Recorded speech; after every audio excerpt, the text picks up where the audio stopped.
I just went on the longest tangent. Back from the tangent. And I don't know where the that happened. Let me continue this story. So things were going well. We were keeping up the content, 3 pictures a day, every day, and on the weekends we would shoot. Like, we were really hitting it, really trying to soak up everything. We weren't going out to eat. We weren't hanging with friends. We never really had an off day. We just kept it going, and it was fun to see the results. So then we got to a point where it felt like we needed to get to the next level. Right? It felt like we were being pulled so thin in our work. Anthony was traveling a ton for his work, so that put a huge strain on me because we'd have deadlines and he would be gone for 4 days out of the week. We'd have to figure out, okay, when are we going to shoot so far in advance for some of these deadlines?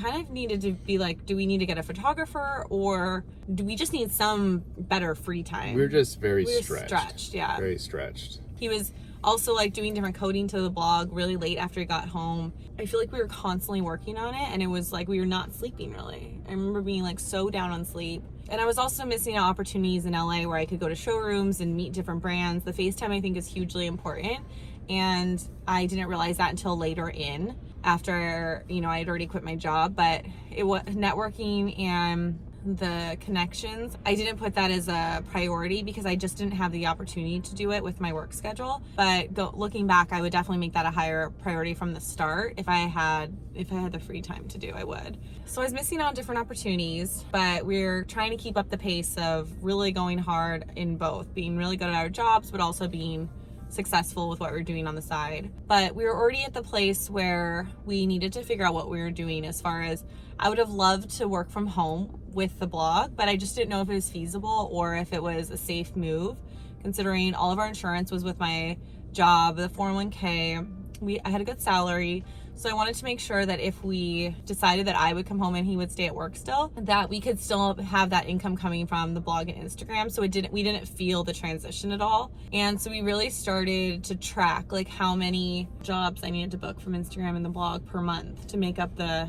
I mean, we ran at like a budget and like, okay, this is what we need to kind of hit to be able to replace your income. So at the beginning of the month, like we would see, okay, we need, let's say, I don't even know how many jobs we'd have lined out. But once we got close to that, we're like, okay, cool, we're good for this month. Let's start planning for the next month. Let's see if we can bring up the budget for that. So we're being very strategic. So we needed to see a pattern. We needed to see if this was going to continue. We had made enough money from the blog to be able to quit my job. And that was going to be Jaden's last day of school, was also going to be my last day of work in May. It was really exciting when I left my job that day. I remember thinking I was going on vacation that I was never coming back from, because it was such a weird, I literally left with the stuff on my desk and I was like, I'm not coming back and I'm not going to another office. It was so bizarre, but so exciting because Jaden also correlates me starting the blog to her not having to go to daycare anymore. I don't think she fully understood what I was doing, but she was excited that now I was at home with her during the summer. And we do things, we go during the beach, we do a few things, but at night when I got back with her, I was really focused on still making sure that I wasn't slacking at all. So I would also get up early before she got up for the day during the summer. And I remember just working and being like, this is so nice. I'm literally making my own schedule and working on my own hours. I was still a little caged up, I would say, because I was still on your schedule with when I could shoot. Couldn't shoot during the day because you weren't home. Or sometimes you drive down during lunchtime. Sometimes I would drive to his work and we'd shoot around his office if I had to turn something in. So anyway, where am I? What day is it? Oh my God. We go. I literally just thought of 3 other things I have to be doing right now, and I got really sidetracked. Okay, so I quit my job that May 2015. It was such a good feeling. I entered a contest for Blog Lovin'. They were trying to find their breakthrough blogger of the year. And I entered the contest for, you had to submit your photo and your blog and explain how you started and where you're at. I ended up being one of the finalists. That all the 3 finalists were flown to New York for the awards during that September Fashion Week, which was September 2015. So I had entered earlier in the year. I think it was like in January or something I had entered. You went to New York for Breakthrough Blogger of the Year awards. Yeah, so when I went to New York, all 3 of us promoted and said, vote for us. That was also my first experience with New York Fashion Week. I didn't know I should be going to New York Fashion Week. I didn't know how to do it. I thought it was really cool and a nice experience, but I almost thought it was a little overwhelming. Had no idea what I was doing or how to go. We have a video that we'll link in here, but it shows a little bit more about just like an in-depth about Fashion Week and how I prep for and go to it now. But at the time, it wasn't really on the radar. No, it wasn't on the radar, especially because I was working in my full-time job and didn't have the opportunity to just take off a week for New York Fashion Week. I actually ended up winning the Blog 11 Breakthrough Blogger of the Year, and it was so exciting for me. I honestly didn't think I was going to win because I figured the other girls had just, you know, the same amount of shot as winning because we're all just promoting. So yeah, I just kind of was like, this is fun. I'm here. I got it this far. If anything, it's cool to be a nominee. And then when I won, it was just, that was like another sense of like, okay, I can do this. I can keep going. That motivation really kicked back in for me. And I actually got signed by my first management agency shortly after that from the press from that. That was nice too, because once I had gotten back and they had started taking over a little bit more of the admin that I was doing consistently, it freed me up to be more creative and not have to do the back and forth contracts. And it's just so much of the time I was spending on going back and forth with brands that relieved me to be more creative, even though Anthony was still at work. So yeah, we did that for another year. And the following year is when Anthony quit his job. I finally got to stay home. Yeah, he decided we're literally at the point where I was like, either I need a photographer or I need to hire someone to help me because he was traveling so much. We kind of had to make a decision. He loved doing it. He loved helping with the blog. I mean, do you want to share some what you're thinking? Like, let me just talk for you. Well, you keep talking. You know what we were talking. I'm like, oh, bird. I always liked the work for yourself. He always liked the entrepreneur. When I met him, he was also doing like these side hobbies. He was always like the side hustle. Yeah, he always liked the side chick. At my office job, I always was thinking of different ways on how to improve the blog. Like, just our lives were kind of consumed by it because we kept on seeing the growth and the progress. So, you know, it got to a time where we were both, that I could actually stay at home and then we can grow it together. And also we were so comfortable shooting together with the photos. We finally got to a point where at first it was like kind of embarrassing to shoot in public and to understand like the angles or what we wanted. But I feel like we were getting to a point where we like had it down where we could do it pretty quick. I was doing pretty good. Like, I was getting better at the camera. I was upgrading my cameras. Like, it was a big investment. When I would get a few offers to do travel trips, he couldn't come with me because he was traveling, and then either I'd have to hire someone, and we also have to hire someone for a babysitter. So it's like we're going to be hiring two people for his income and what I was making. It just made sense to sit down and be like, okay, what does this look like, or how can we really increase just to make up the income that we were thinking we were going to miss out on. Yeah. But once he quit, we were actually able to make quite a bit more because we were being more proactive. We were able to target the brands we wanted to work with. I feel like we got way more strategic because we had way more free time to go after it. Yeah, we were able to put 100% effort into it. And I think that was like a huge turning point when we were both at home together. We used to not have to see each other all the time. It was together. a lot different than him getting off at 5 and then me seeing him later that night, which I can't even imagine that not being the case now because we were literally together so much. But I like miss you when like we've definitely come to the point of like he's literally my best friend, and I'm pretty That's sure sweet. people can know that, but we do get along really well. That helps a lot. A lot of trials, but that would be like, I think we can dive into that like another video on how that whole definitely dynamic. Took some cues from like communication and just different problem solving that has hugely helped in business, but also our marriage. So now we're both at home working on the blog, and here we are. Kind of random, but not very strategic at first. But once we realized that we could make it something, that's when we became a lot more strategic. There's a few questions that were sent in when I was telling you guys on Insta story that I was going to do a Q&A video. There's some related to how I started, so I think I'll just answer a few of those if I haven't already covered. Some of them I think we covered when we talked about.